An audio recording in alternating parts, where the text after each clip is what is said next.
Hi friend, welcome to Adyasha मम channel. तो last video भी थिला मोर पुराना शाढ़ी रियूज मु फिर भाविली आउ गोटे भी आपण मान सहित शेयर करी।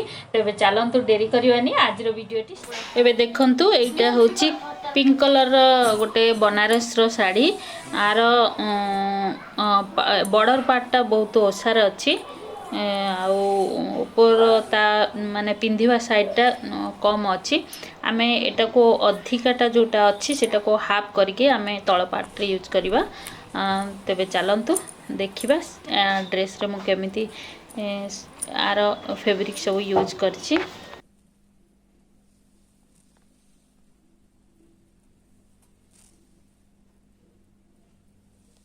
तो मोर ड्रेस वर्तमान रेडी हो जाइछि।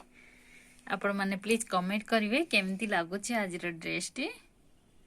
हमर जो आंचल थिला मु ताको एठी देई देछि, पैच देई देछि। देखंतु स्क्वायर साइज रे देई देछि आ छोटिया एठी गोटे डिजाइन मध्ये देछि।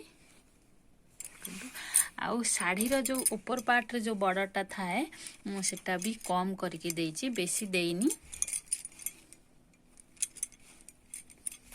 आ साड़ी रो ये जो बॉर्डरटा अधिका थाए मुझे कम देइछि, बेसी देनी। कारण अधिका देले हमरो साड़ी रो लुकटा पळि आसीबो, सेथि पई ताको कटिंग करके शॉर्ट करके देइछि। साड़ी रो जो डाउन पार्ट रो एठी मु भी शॉर्ट करके देइछि, पूरा देलिनी। आउ एमती लटकन दे देइछि।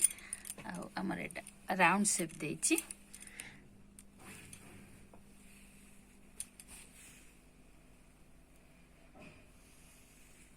तो आज वीडियोटी आपण मानको केमती लागिला प्लीज कमेंट कर देबे। और जदी मो वीडियो रे नुआ सब्सक्राइब कर दियो, पाखर दिबा बेल आइकन को प्रेस कर देबे।